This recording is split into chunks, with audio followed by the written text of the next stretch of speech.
আপনি কি বিদেশ আসার কথা চিন্তা করতেছেন? যে ভিসা হওয়ার পর টাকা দিবেন? আপনি আগে 1 টাকাও দিবেন না, অথবা বিদেশে আসার পর আপনি টাকা দিবেন? তাদের জন্য আজকের এই ভিডিওটা। যারা ভাই আমরা অতি উৎসাহী মানুষ যে আমরা প্রবাসে যাব, সেটা মিডল ইস্টে হতে পারে, সিঙ্গাপুর, মালয়েশিয়া, অথবা ইউরোপ, আমেরিকা, কানাডা, অস্ট্রেলিয়া আপনি যেতে পারেন। তো আপনাদের মেইন কথা হচ্ছে কি ভাই, আমরা বিদেশ যাব, আমরা কোনো টাকা পয়সা আগে দিব না, আমাদের ভিসা হওয়ার পরে আমরা টাকা দিব, অথবা আমরা পৌঁছার পরে টাকা দিব। তো এই সমস্ত মন মানসিকতার অনেকেই আছেন আমাদের দেশে, যে আমরা হচট খেতে খেতে বা ধোঁকা খেতে খেতে এমন পর্যায়ে পৌঁছছি যে এখন কাউকে আমাদের বিশ্বাস করতে ভয় লাগে। তো এখন আমরা কি বলি যে ভাই আমি বিদেশ যাব, ঠিক আছে, টাকা 10 টাকার জায়গায় আমরা 12 টাকা দিব, কিন্তু আমি টাকা আগে 1 টাকাও দিব না, ভিসা হওয়ার পরে আমি আপনাকে টাকা দিব, অথবা আমি ওই দেশে পৌঁছার পর আপনাকে আমি টাকা দেব, প্রয়োজন আমি 1 লক্ষ টাকা 2 লক্ষ টাকা আপনাকে আমি বেশি দেব।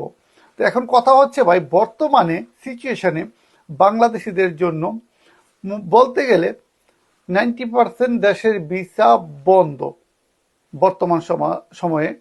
তো এখন আপনারা শুধু শুধু এজেন্সির পিছনে না ঘুরে, টাকা পয়সা খরচ না করে ভাই দেশে কিছু একটা করার চিন্তা ভাবনা করেন।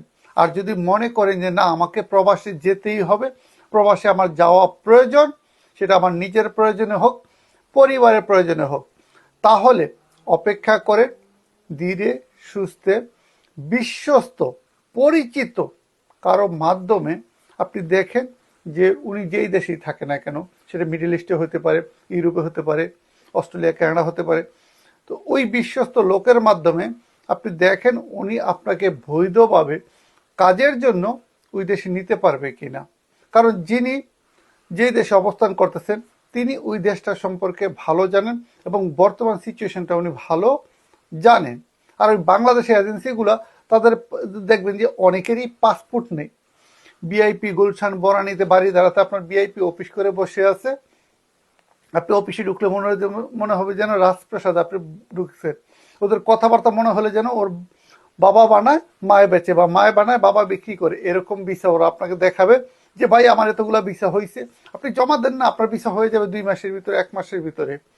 তো আপনার কাছে ডিপোজিট নিবে, পরবর্তীতে গিয়ে দেখবেন আপনি অফিসে খুঁজে পাবেন না।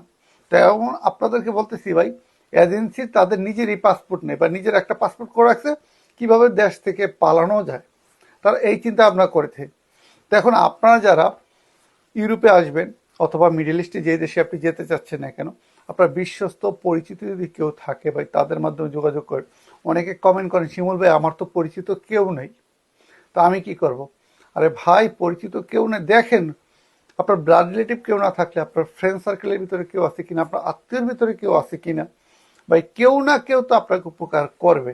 যদি আপনার রিজিক থাকে তাহলে অবশ্যই আপনি আসতে পারবেন। ওই ভিসা হওয়ার পরে টাকা দিব, পৌঁছার পরে টাকা দিব, এই সমস্ত কথা বাদ দেন ভাই। এভাবে কেউ আপনার আপন ভাই আপনার জন্য করবে না। যদি আপনার মায়ের পেটে ভাইও হয়, বলবে যে ভাই এখানে এত টাকা খরচ লাগতেছে, তুই দিতে পারবি কিনা, না পারলে আমি আমার পকেটে দিচ্ছি।